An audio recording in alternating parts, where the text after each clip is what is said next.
Χαίρετε. Σήμερα θα σας μιλήσω για το ENINET. Είναι το Εθνικό Μητρό Υποψήφιων Θετών Γονέων και η ονομασία του βγαίνει από το ακρονίμιο AN που σημαίνει αναδοχή και το Y που είναι το πρώτο γράμμα της υιοθεσίας. Είναι ένα πληροφοριακό σύστημα το οποίο δημιουργήθηκε για να μπορέσουν να εξυπηρετηθούν τα μητρώα και των υποψήφιων θετών και των υποψήφιων αναδόχων και των ανηλίκων που υπάρχουν στη χώρα υπό την κρατική προστασία, αλλά και όλων των δομών που εμπεριέχουν αυτή την προστασία.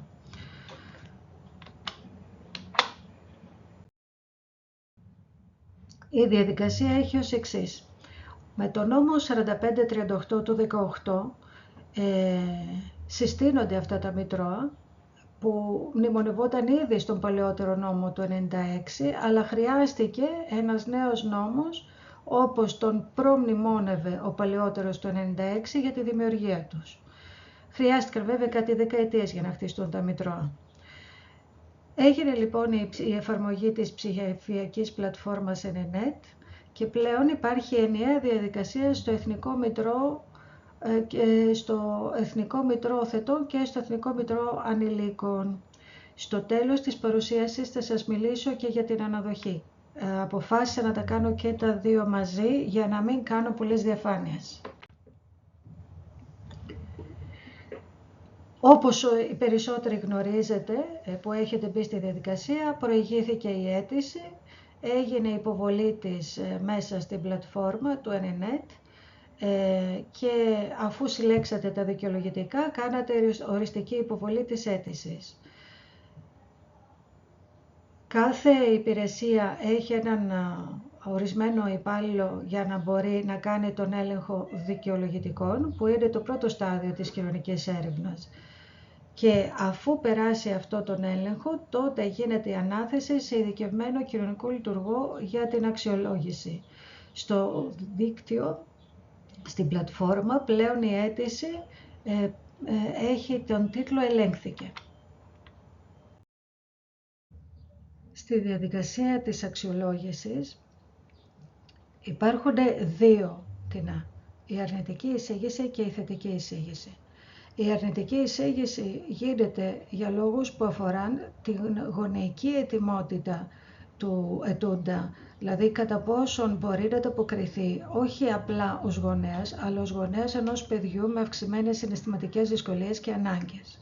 Λόγος για αρνητική έρευνα είναι ένα πιθανό πένθους ενός δικού τους παιδιού ή ακόμη και του αγέννητου παιδιού τους, το οποίο δεν έχουν επεξεργαστεί οι άνθρωποι ή δεν έχει δύσκολα παιδικά βιώματα τα οποία μπορεί να αποτελέσουν αιτία σύγκρουσης με το τραύμα του παιδιού όταν αναδεθεί το δικό τους τραύμα, αλλά βέβαια αυτό μπορεί να αποτελεί και σημείο σύγκλησης, όχι απαραίτητα σύγκρουσης.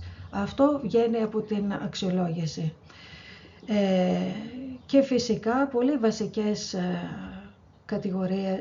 πολύ βασικές κατηγορίες όπως το να έχει ένα βασικό εισόδημα. Δεν λέμε να είναι πλούσιος, αλλά να μπορεί να συντηρήσει το παιδί, να έχει τα βασικά για να το ταΐσει, να το ντύσει, να του παρέχει τα εχέγγυα για μια μόρφωση ή ό,τι άλλο χρειάζεται οι ανάγκες του παιδιού και σίγουρα για μια ψυχολογική υποστήριξη, γιατί μιλάμε για παιδιά ταλαιπωρημένα που θα χρειαστεί να σταθούμε πάνω στο τραύμα τους, προσπαθώντας ταυτόχρονα να χτίσουμε και τη γονική σχέση. Μπορεί κάποιος να μην είναι έτοιμος γι' αυτό, γιατί τα κίνητρά του να είναι εντελώς διαφορετικά ή να είχε κάτι εντελώς διαφορετικό στο νου. Η αρνητική εισήγηση έχει ισχύ για 3 έτη.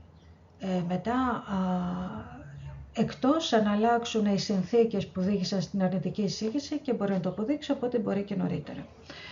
Η θετική εισήγηση είναι θετική εισήγηση που σημαίνει ότι πάει στο επόμενο στάδιο της εκπαίδευσης. Είναι 30 ώρες υποχρεωτικές. Δεν είναι το κλασική εκπαίδευση που μπορεί να φαντάζεται κάποιος, δηλαδή έχω 10% για απουσίες και τέτοια. Όχι, κάθε ώρα είναι πολύτιμη και τηρείται στο ακέραιο. Εάν κάποιος δεν μπορεί να τη διαθέσει, καλό είναι να βρει ένα χρόνο ή να πάει σε ένα επόμενο εκπαιδευτικό, αλλά είναι μια πολύ σημαντική ευκαιρία να πάρει κάποιες πληροφορίες και δεξιότητες που δεν έχει άλλον τρόπο να αποκτήσει. Όταν ολοκληρωθεί η εκπαίδευση, ο συντονιστής του προγράμματος στέλνει τις βεβαιώσεις στο ΕΚΑ, που είναι το Εθνικό Κέντρο Κοινωνικής Αλληλεγγύης και το υπεύθυνο για την τήρηση των μητρών, και συμπεριλαμβάνεται στο φάκελο του ετούντα. Αυτή η βεβαίωση είναι σημαντική γιατί δεν μπορεί κανείς να καταθέσει αίτηση για υιοθεσία εάν δεν έχει πρώτα προεγκριθεί με θετική εισήγηση από το ΕΡΙΝΕΤ. Αν έχει γίνει αρνητική εισήγηση και πάει παρά τα αυτά να καταθέσει αίτηση υιοθεσίας γιατί βρήκε κάποιο παιδί ιδιωτικά, δεν ξέρω κι εγώ τι μπορεί να συμβεί, τότε το δικαστήριο δεν μπορεί να αρνηθεί την αίτηση, αλλά μπορεί να σταματήσει τη συζήτηση. Και αυτό είναι μια ακόμη δικλείδα ασφαλείας που εισήγαγε ο νόμος 3548 του 18, κάτι που δεν ίσχυε με τον παλιότερο νόμο του 96. Εδώ ανέβασα κάποιες εικόνες από το πληροφοριακό σύστημα για να έχετε μια καλύτερη γνώση του πώς γίνεται το τέριασμα. Όταν ολοκληρωθεί όλη η εκπαίδευση και γίνει η αίτησή σας μετατραπεί σε εγγραφή σε Εθνικό Μητρό, 24 ώρες μετά την ανάρτησή σας στο σύστημα μπορείτε να ταιριαστείτε. Αυτό δεν σημαίνει ότι θα υπάρχουν ταιριάσματα αμέσως, μπορεί και για κάποιους να υπάρχουν αμέσως. Θα σας εξηγήσω κατόπιν για ποιο λόγο μπορεί κάποιος να έχει πιο γρήγορο τέριασμα και κάποιος όχι. Ας ασχοληθούμε όμως με αυτό. Ο συνάδελφος ο οποίος θα σας αξιολογήσει θα πρέπει, εκτός από την έκθεση που θα έχει πάρα πολλά πεδία που θα συμπληρώνει πράγματα της γωνεϊκής σας ικανότητας, θα πάει σε κάποια βασική κατηγοριοποίηση ώστε να μπορέσει ο αλγόριθμος να κάνει τα ταιριάσματα. Δηλαδή το πρώτο που μπορεί να βάλει είναι το ηλικιακό και χωρίζεται περίπου σαν τα στάδια ψυχοκινητικής ανάπτυξης του Πιαζέ, 0-2, 2-5, 5-8, 8-12, 12-15, 15-18. Μετά είναι το φύλο, κορίτσι, αγόρι, διαφυλικό. Δηλαδή παιδιά τα οποία δεν έχουν τοποθετηθεί στο φύλο τους πέρα από την βιολογία τους, είτε λόγω τραυματικών εμπειριών, είτε ορμονικών, είτε άλλων. Εάν το παιδί έχει αδέλφια, εκτός από το παιδί δέχεστε να λάβετε επιπλέον ένα ακόμα, αν δεν δέχεστε, δηλαδή θέλετε ένα παιδί, τότε εδώ τσεκάρουμε το κανένα παιδί. Αν θέλετε 2 αδελφάκια, τότε θα τσεκάρουμε το συν ένα παιδί. Αν θέλετε παραπάνω συν 2, συν 3 και ούτω καθεξής. Γιατί η αλήθεια είναι, σπανίως έχουμε μοναχοπαίδια όταν γίνεται η αφαίρεση γονικής μέριμνας. Συνήθως είναι κάποιο παιδί στη σχολική δομή που από το σχολείο συνήθως εντοπίζεται και όταν γίνεται η αφαίρεση γίνεται για όλα τα αδέλφια που μπορεί να είναι 2, 3 και 10.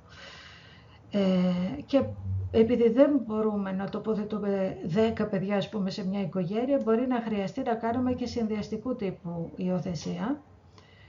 Δηλαδή θα πάνε 2 στη μια οικογένεια, 2 σε μια άλλη οικογένεια, οι οποίες όμως θα προσπαθήσουμε να υπάρχει ένας γεωγραφικός προσδιορισμός κοντινός για να μην χαθεί τουλάχιστον η αδελφική σχέση από τα παιδιά. Και βέβαια εφόσον ο ετών δέχεται να μπει σε μια τέτοια διαδικασία. Μετά παιδί διαφορετικής εθνοτικής φυλετικής καταγωγής, δηλαδή μπορεί να είναι στην Ελλάδα, ειδικά με το μεταναστευτικό, όχι μόνο το προσφυγικό, αλλά και οικονομικούς μετανάστες, έχουμε από όλες τις φυλές και από όλες τις χώρες σχεδόν του κόσμου, κυρίως από Αφρική, Ασία. Ασυνόδευτο ανήλικο ασυνόδευτα ανήλικα μπορεί να είναι παιδιά που έχουν έρθει χωρίς γονείς ή μπορεί να είναι παιδιά που έχουν έρθει με γονείς, αλλά αποδείχθηκε η κακοποίησή τους και γι' αυτό το λόγο, όπως και για όλα τα παιδιά, έγινε αφαίρεση γονικής μέριμνας και κληθήκαμε να τοποθετήσουμε το παιδί σε μια οικογένεια που του ταιριάζει. Μετά έχουμε τα θέματα υγείας. Η υγιής θεωρείται το παιδί το οποίο δεν έχει κάποια διάγνωση. Συνήθως στις μικρές ηλικίες, ακόμη και αν υπάρχει κάποιο θέμα υγείας, υπάρχουν ενδείξεις και δεν υπάρχουν αποδείξεις, τότε θα μπει στην κατηγορία υγιής. Πρόβλημα που αντιμετωπίζεται με αγωγή ή εγχείρηση, αυτό μπορεί να είναι κάτι απλό, μια βλεφαρόπτωση ας πούμε, μπορεί να είναι όπως μια περίπτωση που είχαμε από βομβαρδισμό που το μισό πρόσωπο χρειαζόταν πολλές επεμβάσεις για να γίνει. Χρόνιο πρόβλημα μπορεί να θεωρείται ο διαβήτης, η μετάγγιση ή κάποιο άλλο πρόβλημα που αυτή τη στιγμή δεν μου έρχεται στο νου. Αισθητηριακή αναπηρία αφορά τις αναπηρίες που έχουν σχέση με τις αισθήσεις μας, τυφλότητα γιατί δεν έχει όραση, κοφότητα γιατί δεν έχει ακοή και ούτω καθεξής. Κινητική αναπηρία τετραπληγία, που σημαίνει ότι η τετραπληγία είναι και πλήρως μη ικανό το παιδί να κινηθεί, δηλαδή είναι και οι 4 κοιλίες του εγκεφάλου που δημιουργεί παράλυση σε όλο το σώμα. Η παραπληγία είναι η μισή πλευρά και πολυαναπηρία μπορεί να έχει ας πούμε νοητική υστέρηση και σπαστικότητα. Αυτισμός και ψυχιατρικό, δεν ξέρω. Δηλαδή αυτό συνήθως όπως πάει στην επαγγελματική αναδοχή, δεν έχουμε συνήθως ούτε πολλά παιδιά με τόσες πολλές δυσκολίες, αλλά ούτε και γονείς θετούς που θέλουν παιδιά με τόσες δυσκολίες. Νοητική κατάσταση, τυπική ανάπτυξη είναι η τυπική ανάπτυξη, μαθησιακές δυσκολίες, εδώ όλα τα παιδιά που δυσκολεύονται στα σπίτια τους, είτε είναι εγγενές είτε είναι περιβαλλοντικό, αναπτύσσουν μαθησιακές δυσκολίες που πολλές φορές ξεπερνούνται με τη σωστή αγωγή και την έγκαιρη παρέμβαση ή και από κάποια δεν ξεπερνούνται εντελώς. Αργή ψυχοκινητική εξέλιξη είναι στο στάδιο οριακής νοημοσύνης, δηλαδή το παιδί δεν μπορεί να θεωρηθεί ότι έχει νοητική υστέρηση, αλλά δεν είναι ας πούμε από τα αργά παιδιά. Ελαφριά μέτρια νοητική υστέρηση και βαριά νοητική υστέρηση. Ψυχική υγεία, υγιής. Αν έχουμε διάγνωση, τότε αναφέρεται η διάγνωση και το νόσημα. Ψυχοσυναισθηματικές δυσκολίες όλα τα παιδιά έχουν, εφόσον λόγω της ιστορίας της ζωής του. Σοβαρές ψυχοσυναισθηματικές δυσκολίες με σχετική διάγνωση, εδώ θα μπορούσε ας πούμε να συμπεριλαμβάνεται και ο αυτισμός. Όταν ολοκληρωθεί η κοινωνική έρευνα, τσεκάρονται λοιπόν αυτά τα κουτάκια με βάση τις προτιμήσεις του ετούντα. Σε περίπτωση διαφωνίας μεταξύ κοινωνικού λειτουργού και ετούντα, τότε ανεβαίνει στο σύστημα αυτό που επιθυμεί ο ετούντας, αλλά ακολουθεί και η εισήγηση του κοινωνικού λειτουργού που λέει για ποιο λόγο συμφωνεί ή διαφωνεί. Και τσεκάρει το κουτάκι έγκριση και ανεβαίνει στο σύστημα. Όταν γίνει αυτό, θεωρείται ολοκληρωμένη κοινωνική έρευνα.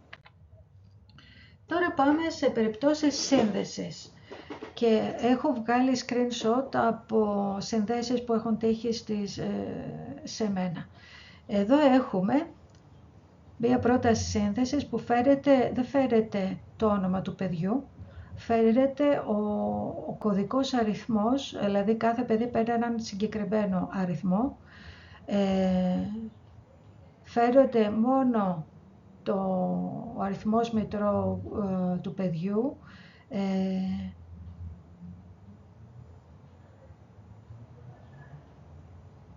ναι, μισό λεπτό. Ναι. Ο αριθμός μητρώου του παιδιού, φέρεται το ίδρυμα, αυτό το άφησα να φαίνεται γιατί εντάξει δεν είναι προσωπικό δεδομένο. Εδώ έχουμε το ονοματεπώνυμο του κοινωνικού λειτουργού που εκπροσωπεί το παιδί, το email του, τα στοιχεία του, το τηλέφωνο του και το τηλέφωνο της δομής, αν δεν μπορεί να απαντήσει. Κάθε συνάδελφος σύμφωνα με την νομοθεσία έχει 5 μέρες χρόνο για να απαντήσει σε αυτό και το τηρούμε απαρέκκλητα.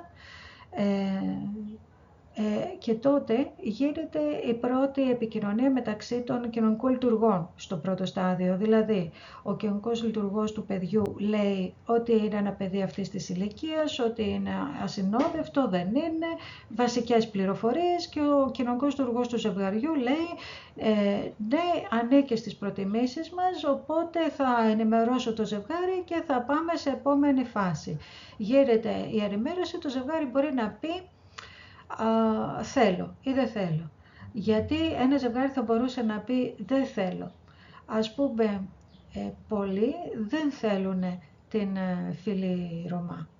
Ενώ δεν είναι Έλληνες πολίτες, δεν μπορεί να υπάρξει ιδιαίτερη κατηγοριοποίηση, αλλά επειδή στην αίτησή τους το εξαιρούνε, δεν θεωρείται άρνηση από πλευράς τους, παρότι το σύστημα τους συνέδεσε. Αν όμως δεν υπήρχε στην αίτηση και πούνε όχι, τότε θεωρείται άρνηση από πλευράς τους. Θα πούμε μετά τι γίνεται με πολλές αρνήσεις. Τώρα έχουμε το σύστημα, ένα screenshot, τι βλέπει ο συνάδελφος του Ιδρύματος όταν τυχαίνει τέριασμα για ένα παιδί που ανέβασε το σύστημα από ένα ζευγάρι κάποιας περιφερειακής ενότητας. Εδώ έχουμε την περιφέρεια Νοτιού Αιγαίου, δηλαδή πάει πανελλαδικά το τέριασμα και μπορεί να τύχει τέριασμα από όλη την Ελλάδα. Εδώ πάλι επίσης το ζευγάρι έχει έναν κωδικό αριθμό, δεν θα βγουν το ονοματεπώνυμό του και τα στοιχεία του. Θα βγει όμως το επώνυμο του κοινωνικού λειτουργού που εκπροσωπεί τους υποψήφιους και τους γονείς ή υποψήφιους ανάδοχους, γιατί το ίδιο ισχύει και στην αναδοχή σε αυτή τη φάση. Θα φάει το email του, το αριθμός επικοινωνίας, όπου γίνεται πάλι η ίδια συζήτηση. Όπως βλέπετε λοιπόν, στο πρώτο στάδιο δεν δίνονται στοιχεία κανενός προσωπικά. Δίνονται μόνο γενικές πληροφορίες. Εδώ σας δείχνω πώς είναι ο φάκελος ενός παιδιού μέσα στο σύστημα. Δηλαδή, ποια στοιχεία συμπληρώνονται, πόσα επιμέρους έγγραφα ακολουθούν το φάκελο του παιδιού, στα οποία αυτά θα ανοίξουν όταν συμφωνήσουν και τα δύο μέρη ότι προχωρούν σε τέριασμα. Τότε ανοίγει ο φάκελος του παιδιού και οι υποψήφιοι θετοί γονείς ενημερώνται πλήρως για ό,τι πληροφορίες υπάρχουν στο φάκελο του παιδιού. Αυτό το ανέβασα σαν παράδειγμα για να δείτε τι συμβαίνει, γιατί κάποια ζευγάρια ταιριάζονται πιο γρήγορα από κάποια άλλα ή κάποιοι μονογονείς, γιατί από συνήθεια λέω ζευγάρια. Έχουν ακριβώς την ίδια πιθανότητα να ταιριαστούν, πάει με βάση τον αριθμό αίτησης που πρωτομπήκανε στο σύστημα, οπότε δεν υπάρχει επιλογή είναι μονογονιός ή είναι ζευγάρι, ο υπολογιστής δεν βλέπει κάτι τέτοιο. Λοιπόν, εδώ έχουμε κάποιους οι οποίοι δήλωσαν 0-2 με βάση την κατηγοριοποίηση που σας έδειξα. Το φύλο ήθελαν και κορίτσι και αγόρι, μοναχοπέδι δεν ήθελαν αδελφάκι, ήθελαν διαφορετικές φυλές, ήθελαν σωματική υγιής, νοητική κατάσταση, τυπική ανάπτυξη, δηλαδή να μην έχει κάποια διάγνωση για το παραμικρό, ψυχική υγεία υγιής και ασυνόδευτο ανήλικο όχι. Εδώ βλέπουμε λοιπόν ότι από ότι ενώ ήθελαν διαφορετική εθνοτική φυλή, δεν ήθελαν όμως ασυνόδευτο ανήλικο. Δεν ήθελαν δηλαδή, από ό,τι μπορώ να καταλάβω, μουσουλμανάκι. Άρα και η θρησκεία έπαιξε ρόλο εδώ πέρα. Αυτό είναι ένα τυπικό προφίλ που δηλώνει η συντηρητική πλειοψηφία, ειδικά της τριετίας 2019-2021. Και είναι αυτοί που προηγούνται τώρα στα ταιριάσματα.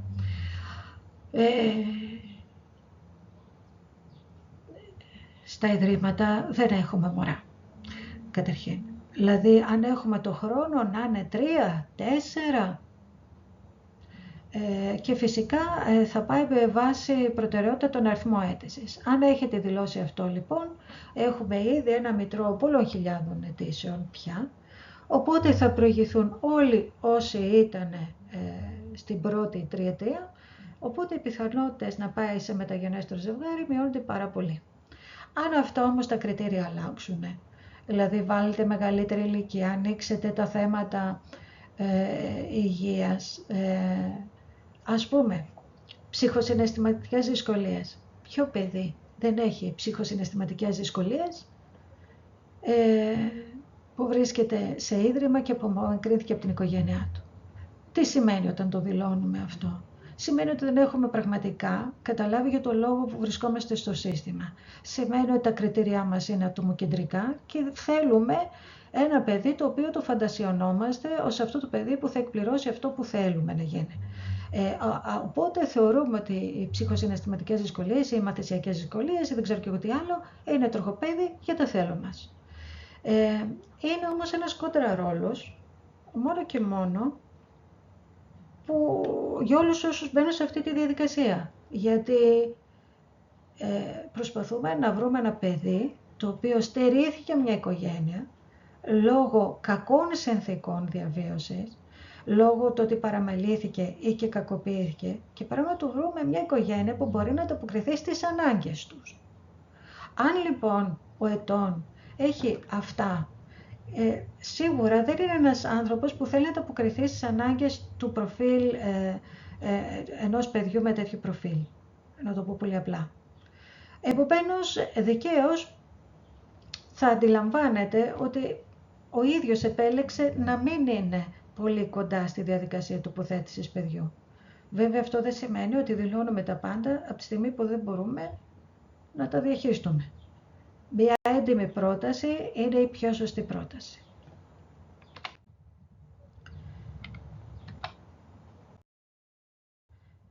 Και πάω στα γρήγορα να μιλήσω πώς γίνεται στην αναδοχή. Λοιπόν, στην αναδοχή είναι ακριβώς το ίδιο σε όλα τα στάδια, απλά είναι διαφορετικά ο τρόπος που αξιολογείται ανάδοχος από τον θετό, διαφέρουν δηλαδή τα κίνητρά τους. Δηλαδή, αν το κίνητρο του αναδόχου πάρει ένα παιδί με πιο γρήγορο τρόπο, αυτό είναι ένας λόγος για να γίνεται και εισήγηση και να μην έχει καμιά σχέση με την καταλληλότητα της προσωπικότητάς του. Διότι η αναδοχή είναι η διαδικασία αποϊδρυματοποίησης. Δηλαδή, αντί τα παιδιά να περιμένουν σε ένα ίδρυμα μέχρι να γίνει αξιολόγηση των συνθηκών που οδήγησαν στην απομάκρυνσή του, να εξεταστεί μπορούν να βελτιωθούν οι συνθήκες για να επιστρέψει στο σπίτι του, γιατί αυτή είναι η πρώτη επιλογή, να επιστρέψει στους γονείς του. Είναι τόσο δύσκολες οι συνθήκες ή τόσο ακατάλληλες προσωπικότητες των γονέων που αυτό κρίνεται αδύνατο. Αυτό χρειάζεται ένα χρόνο για να συμβεί. Προτιμούμε αυτό το παιδί να μην περιμένει σε ένα ίδρυμα μέχρι να γίνει αυτή η αξιολόγηση, η οποία έχει 3 με 6 μήνες συνήθως ισχύει, εκτός αν υπάρχουν νομικές επιπλοκές που μπορεί να διατηρηθεί παραπάνω λίγο αυτός ο χρόνος. Και το παιδί φιλοξενείται ουσιαστικά από μια οικογένεια μέχρι να αποφασιστεί ποιο θα είναι το τελικό σχέδιο τομικής του αποκατάστασης.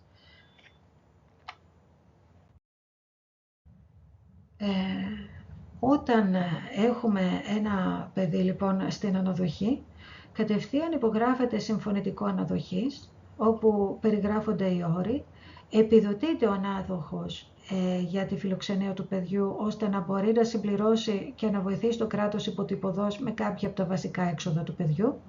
Και γι' αυτό το λόγο δεν επιδοτείται η υιοθεσία και επιδοτείται η αναδοχή. Η υιοθεσία είναι μια σχέση γονική. Δεν πληρώνεις κάποιον για να είναι γονιός.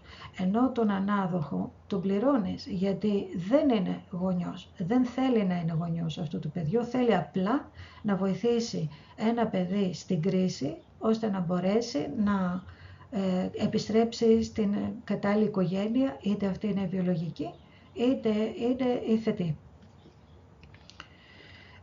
Γι' αυτό και η αναδοχή έχει πολύ πιο,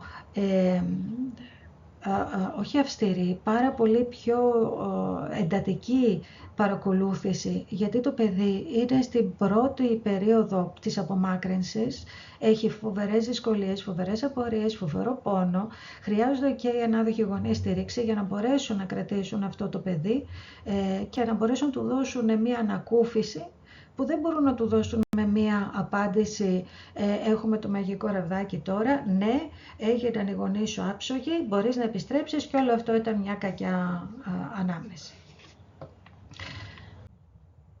Τελειώνοντας, θα ήθελα να συμπληρώσω τα εξής. Η περίοδος προσαρμογής κρατάει γύρω στους 2 μήνες με υποχρεωτικότητα μετακίνησης των υποψήφιων θετών γονέων προς το ίδρυμα που βρίσκεται το παιδί με 10 επισκέψεις κατελάχιστον και άλλες τόσες με επισκέψεις που γίνονται μετά στο σπίτι των θετών γονέων, δηλαδή ο κοινωνικός λειτουργός συνοδεύει το παιδί στο σπίτι των θετών γονέων και των ανάδοχων για να μπορέσει το παιδί να εξοικειωθεί με το περιβάλλον που πρόκειται να μείνει. Ο χρόνος μπορεί να πάρει ανάλογα τις ιδιαίτερες συνθήκες, παρά την νομοθεσία λίγο παραπάνω, ας πούμε αν είναι να τελειώσει το σχολείο σε 1 μήνα, δεν θα το αλλάξουμε γεωγραφία για να προλάβει να τελειώσει το σχολείο και αυτό γίνεται κατόπιν κοινής συνένεσης. Θέλω να μου συγχωρήσετε τα σαρδάμα, αλλά όταν μιλάω στον τοίχο είτε σε μια οθόνη, δεν μπορώ να μιλήσω σωστά. Εγώ είμαι από τους ανθρώπους που θέλω να κοιτάζω τον άλλον στα μάτια. Η διαδικασία, σαν διαδικασία, γίνεται με όσο το δυνατόν τον καλύτερο τρόπο που προσαρμόζεται από τις ιδιαίτερες ανάγκες του παιδιού. Γίνεται με τέτοιο τρόπο ώστε να μπορεί το κάθε μέρος να υπαναχωρήσει άμα δεν θέλει, ακόμη και το παιδί. Το παιδί μπορεί να μην θέλει να τοποθετηθεί σε αυτούς τους γονείς που ταιριάστηκαν. Δεν θα επιπίνουμε να τοποθετήσουμε αυτό το παιδί αν δεν θέλει, αλλά αν δεν θέλει πραγματικά, όχι αν δεν θέλει από φόβο. Και εδώ είναι πολύ σημαντική η συμβολή των συναδέλφων κοινωνικών λειτουργών που ξέρουν το παιδί από την ιδρυματική δομή. Την απόρριψη την κάνει ο κοινωνικός λειτουργός της Περιφερειακής Ενότητας που εκπροσωπεί το ζευγάρι εν τέλει. Δηλαδή θα πρέπει να συμφωνήσει και αυτός αν δεν πάει κάτι καλά στο τέριασμα. Αν όμως κάτι δεν πάει καλά αλλά υπάρχει χώρος, θα παρατείνουμε τον χρόνο προσαρμογής μέχρι να ολοκληρωθεί. Σε κάποιες φορές χρειάστηκε να συμβεί αυτό. Από τη στιγμή που το παιδί θα τοποθετηθεί στους ετούντες, στους υποψήφιους θετούς ή ανάδοχους, στους θετούς έχουν υποχρεωτικότητα μέσα σε 5 μέρες να υποβάλω την αίτηση υιοθεσίας. Δηλαδή έχει τελειώσει η περίοδος που όλοι δοκιμάζονται και έχουν αποφασίσει και ο θετός πρέπει να αποδείξει την ισχυρή του απόφαση καταθέτοντας την αίτηση για υιοθεσία. Μέχρι να γίνει η υιοθεσία, τη γονική μέρη να την έχει το Ίδρυμα, είναι δηλαδή ο γονιός του παιδιού, επομένως έχει λόγο στο πώς θα γραφτεί το παιδί στο σχολείο, στο να δώσει συνενέσεις για ιατρικές πράξεις αν χρειαστεί κτλ. Από τη στιγμή όμως που θα βγει η απόφαση της υιοθεσίας, τότε η σχέση είναι οριστική, αμετάκλητη, δεν έχει δικαίωμα ο υποψήφιος θετός να πει άλλαξε γνώμη, γιατί πλέον θεωρείται γονιός του παιδιού και έχει ακριβώς την ίδια αντιμετώπιση που έχει ένας βιολογικός γονέας που λέει άλλαξε γνώμη, δεν θέλω το παιδί μου. Ακούγεται υπερβολικό, αλλά μας έχει συμβεί και αυτό. Προσοχή λοιπόν, μην βλέπετε την περίοδο προσαρμογής ή τουλάχιστον την περίοδο μέχρι να βγει η απόφαση του δικαστηρίου σαν κάτι καταναγκαστικό. Σας δίνει χρόνο ακόμη και την τελευταία στιγμή να αλλάξει τη γνώμη. Δεν το επιθυμούμε, δεν θέλουμε κάτι τέτοιο, γιατί σημαίνει ότι κάτι δεν πήγε καλά σε όλα τα προηγούμενα στάδια. Αλλά από το να έχουμε κακές τοποθετήσεις, έχετε ένα χρόνο και δείτε το έτσι ως ένα θετικό στοιχείο. Αυτά είχα να σας πω σε ό,τι αφορά το Eninet. Αν έχετε περαιτέρω απορίες, μπορείτε να επικοινωνήσετε και με τον συνάδελφο που σας αξιολόγησε για να σας τις απαντήσει. Λέγομαι Ειρήνη Χαριλούγη, είμαι κοινωνική λειτουργός και μιλάω σήμερα για το τέριασμα μέσω του Enenet. Σας ευχαριστώ για την προσοχή σας.